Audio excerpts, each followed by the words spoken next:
Voltando às questões iniciais, tudo é muito importante, pouca gente percebe o tamanho da gravidade que remete ao que se chama de deterioração do futebol. Tudo para por aí? Não para, porque é aquela história, né? A gente tem que entender o que compõe e quem compõe o futebol brasileiro, né? Como eu disse, o clube lá de Manaus, que o presidente faz rifa para poder pagar salário e vende rifa no semáforo, compõe o futebol brasileiro, né? O Mojimirim, que a gente vai tratar daqui a pouco, um capítulo à parte, compõe o futebol brasileiro. Até os grandes clubes, né, que a gente não entende, mas eles compõem o futebol brasileiro. O Fluminense, que é um exemplo, né, que traz... O próprio Fluminense traz na sua condução tudo que a gente pleiteia. Por quê? Porque o Fluminense está no ato trabalhista. O ato trabalhista foi instituído no Rio de Janeiro, no ano 2003, que é aquela possibilidade da extensão do pagamento do crédito do atleta já em fase de execução. Quer dizer, o atleta foi para a justiça, ganhou a ação, aí quando vai receber, eles criaram lá o que é o ato trabalhista.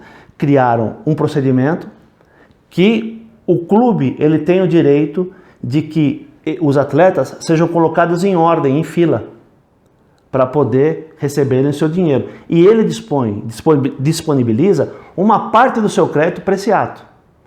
Quer dizer, se eu devo 10 para você, se eu devo 10 para o Alê, se eu devo 10 para a Anaíle, vocês vão ter que entrar em fila e eu disponibilizo, por exemplo, 2 por mês. Estou devendo 30, mas eu disponibilizo 2 por mês e vai até quando for necessário. Aí chega mais o quarto, o quinto, o sexto atleta, vai entrando na fila.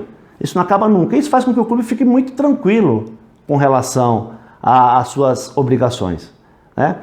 Mas o Fluminense, em dezembro, foi notificado pela Justiça do Trabalho, que é a responsável por isso, porque não havia pago nem em novembro nem em dezembro a parcela pequena do ato trabalhista, né? Ou seja, não estava cumprindo com uma benesse que ele já teve de parcelar indefinidamente a sua dívida. Por outro lado, o mesmo Fluminense contratou 11 atletas. 11 atletas. Dentre eles, o Ganso, que, né, lá fora ganhava R$1 milhão.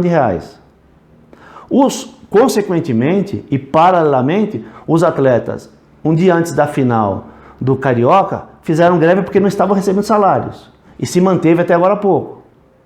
E o mesmo Fluminense, que o ano passado, quando teve um atleta querendo se desligar porque não recebia salários, não recebeu o fundo de garantia, foi beneficiado por uma ação judicial equivocada com relação à cláusula penal, que foi o caso do Scarpa.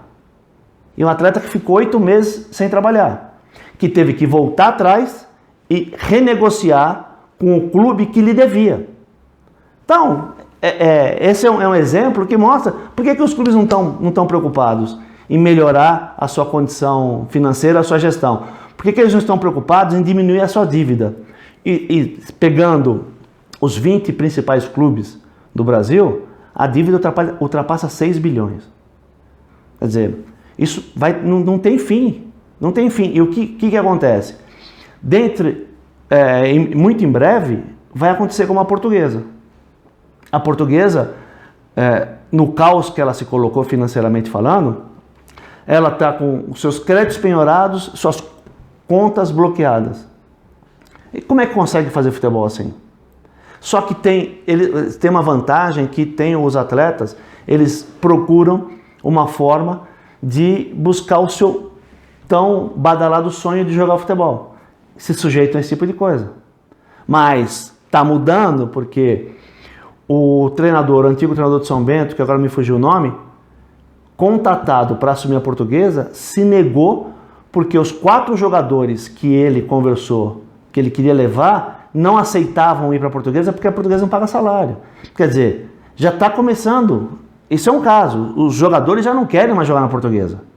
Como os jogadores já não queriam jogar no Mojimirim, que é um clube que desapareceu.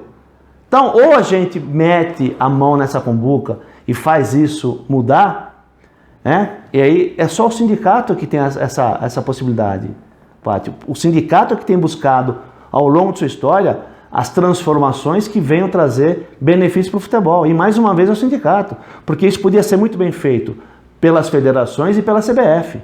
Mas elas não querem fazer porque é um conluio, né?